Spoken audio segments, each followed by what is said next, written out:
Hi అండి, welcome to అమ్మ చేతి ప్రేమ. ఈరోజైతే మన ఛానల్లో నోరూరించే అల్లం నిల్వ పచ్చడిని ఎలా తయారు చేయాలో చూపిస్తున్నాను. మార్నింగ్ టైమ్స్లో ప్రతిరోజు చట్నీ చేయాలంటే కొంచెం ఇబ్బంది కదా. ఇలా ఒక్కసారి అల్లం పచ్చడి చేసి పెట్టుకుంటే ఇడ్లీ, వడ, దోశ అన్ని టిఫిన్స్లో కూడా చాలా చాలా రుచిగా ఉంటుంది. ఈ పచ్చడిని నేను చెప్పిన కొలతలతో ఒకసారి ట్రై చేయండి. మీరు ఇంకెన్నిసార్లు చేసినా కూడా ఈ పద్ధతిని ఫాలో అవుతారు. అంత టేస్టీగా ఉంటుంది. దీనికోసం నేను ఇక్కడ 1 కప్పు వరకు అల్లం ముక్కల్ని ఈ విధంగా కట్ చేసి పెట్టుకున్నాను. వెయిట్ లెక్కల్లోకి వస్తే ఇది 100 గ్రాముల వరకు ఉంటుంది. ఇలా పొట్టు తీసేసి ముక్కల కింద తరిగిన తర్వాత 100 గ్రాముల వరకు వెయిట్ ఉంటుంది. ఇప్పుడు అదే కప్పుతో ఇలా చింతపండుని కూడా తీసుకోవాలి. ఇక్కడ చింతపండులో ఉన్న నారలు, గింజలు అన్నీ తీసుకోండి. ఈ చింతపండు కూడా 100 గ్రామ్స్ వరకు తీసుకోవాలి. అంటే అల్లం ఎంతైతే తీసుకుంటామో చింతపండు కూడా అంతే క్వాంటిటీలో తీసుకోవాలి. ఇక్కడ బెల్లాన్ని 150 గ్రామ్స్ వరకు తీసుకోండి. మీరు ఎక్కువ స్వీట్నెస్ తినే వాళ్ళైతే 200 గ్రామ్స్ వరకు కూడా తీసుకోవచ్చు. మనం చేసే ఈ కొలతలకైతే 150 గ్రామ్స్ వరకు బెల్లం పడుతుంది. ఇప్పుడు ఈ మూడిట్లని 1 గంట సేపు నీడలో అయినా లేదా ఎండలో అయినా ఆరబెట్టుకోవాలి. బెల్లంలోని అలాగే చింతపండులో ఏదైనా చెమ్ము ఉంటే అది పోవడం కోసం 1 గంట సేపు ఎండలో అయినా లేదా నీడ ఫ్యాన్ కింద అయినా ఆరబెట్టుకోండి. ఈలోపు ఒక ప్యాన్ తీసుకుని 1 టేబుల్ స్పూన్ వరకు ధనియాలు వేసి 2 నిమిషాల పాటు వేపించుకోవాలి. కొంచెం వేగాక 1 స్పూన్ ఆవాలు, 1/2 స్పూన్ వరకు మెంతులు వేసి ఇవి కొంచెం చిటపటమనేంత వరకు కూడా వేపించుకోవాలి. ఆవాలు, మెంతులు ఎక్కువసేపు వేపనవసరం లేదు. ప్యాన్ కున్న వేడికే అవి వేగిపోతాయి. ఇవి ఇలా వేపించుకున్నాక ఒక ప్లేట్లోకి వేసి వీటిని చల్లారనివ్వండి. ఇప్పుడు అదే ప్యాన్లో 3-4 టేబుల్ స్పూన్ల ఆయిల్ వేసుకుని ఆయిల్ హీట్ అయ్యాక ఎండలో గంట సేపు ఆరబెట్టుకున్న అల్లం ముక్కలు వేసుకుని దోరగా వేపించుకోవాలి. ఫ్లేమ్ని మీడియంలో పెట్టుకుని ఇవి కంటిన్యూస్గా కలుపుతూ కొంచెం ఎర్రగా వేగేంత వరకు కూడా ఇలా వేపించుకోవాలి. చూడండి, ఇక్కడ చూపిస్తున్నట్టు కొంచెం కలర్ చేంజ్ అయ్యేంత వరకు కూడా వేపించుకోవాలి. ఇప్పుడు వీటిని కూడా ఒక ప్లేట్లోకి సెపరేట్గా తీసుకుని వీటిని కూడా కొంచెం చల్లారనివ్వాలి. ఇప్పుడు అదే ప్యాన్లో 1/2 కప్పు వరకు నువ్వుల నూనె వేసుకోండి. మనం పచ్చడి ఎప్పుడు చేసినా కూడా నువ్వుల నూనె వేసుకుంటేనే టేస్ట్ బాగుంటుంది.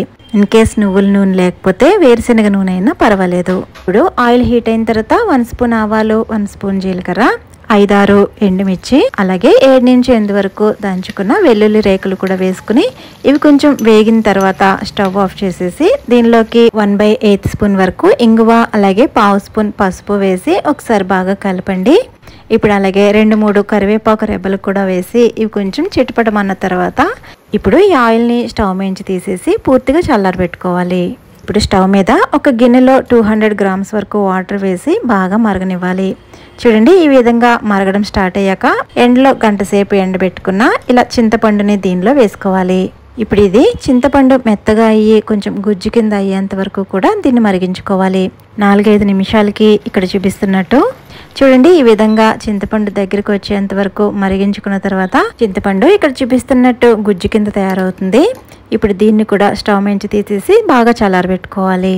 ఇప్పుడు ఒక మిక్సీ జార్ తీసుకుని, మిక్సీ జార్ అనేది పొడిగా ఉండాలండి. దీనిలోకి మనం ముందుగా వేపించుకున్న ధనియాలు, ఆవాలు, మెంతులు వేసుకుని ఇలా మెత్తని పొడి కింద మిక్సీ పట్టుకోవాలి. ఇప్పుడు దీనిలోకి మనం ముందుగా వేపించుకున్న అల్లం ముక్కలు, అలాగే పూర్తిగా ఒక వెల్లుల్లి గడ్డను పొట్టు మొత్తం తీసేసి వేసుకోవాలి. ఇప్పుడు దీన్ని కోర్సుగా మిక్సీ పట్టుకోవాలి. బాగా మెత్తగా అవసరం లేదు, కచ్చాపచ్చగా మిక్సీ పట్టుకుంటే సరిపోతుంది. చూడండి, ఈ విధంగా మిక్సీ పట్టుకున్న తర్వాత దీనిలోకి 1/2 కప్పు వరకు కారం వేసుకోవాలి.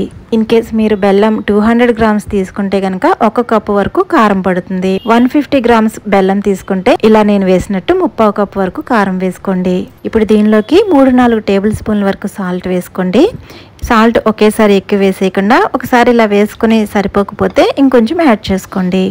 అలాగే 150 గ్రామ్స్ వరకు బెల్లం మనం పక్కన ఉంచుకున్నాం కదా, అది ఇప్పుడు దీంట్లో వేసుకోవాలి. ఇప్పుడు ఇదంతా కూడా బాగా మిక్స్ అయ్యేటట్లు ఒకసారి మిక్సీ పట్టుకోండి. చూడండి, ఇలా మిక్సీ పట్టుకున్న తర్వాత పూర్తిగా చల్లారి పెట్టుకున్న చింతపండు గుజ్జు ఉంది కదా, అది కూడా ఇందులో వేసుకోవాలి. ఇప్పుడు ఇలా వేసుకున్న తర్వాత ఇదంతా కూడా వాటర్ ఏమీ వేయకుండా మధ్య మధ్యలో కలుపుకుంటూ మెత్తగా అయ్యేటట్లు మిక్సీ పట్టుకోవాలి. చూడండి, నేను ఇక్కడ చూపిస్తున్నాను కన్సిస్టెన్సీ ఈ విధంగా ఉండేటట్లు మనం మిక్సీ పట్టుకోవాలి. ఇప్పుడు మనం ముందుగా తాలింపు వేసి చల్లారి పెట్టుకున్నాం కదా, ఆ ఆయిల్ అనేది పూర్తిగా చల్లారిన తర్వాత మనం మిక్సీ పట్టుకుని పచ్చడిని మొత్తం దాంట్లో వేసుకోవాలి. ఈ ఆయిల్ అనేది వేడిగా ఉండకూడదండి, కనీసం గోరువెచ్చగా అయిన తర్వాత మాత్రమే ఈ పచ్చడి కలుపుకోవాలి. ఇలా బాగా కలుపుకున్న తర్వాత ఇంకంతేనండి, పచ్చడి రెడీ అయిపోయింది. దీన్ని బయట స్టోర్ చేసుకుంటే 3 నెలల వరకు నిల్వ ఆగుతుందండి. ఫ్రిడ్జ్లో అయితే 6 నెలల వరకు స్టోర్ ఉంటుంది. మీకు ఈ వీడియో నచ్చిందని అనుకుంటున్నాను. నచ్చితే లైక్ చేసి సబ్స్క్రైబ్ చేసుకోవడం అస్సలు మర్చిపోవద్దు.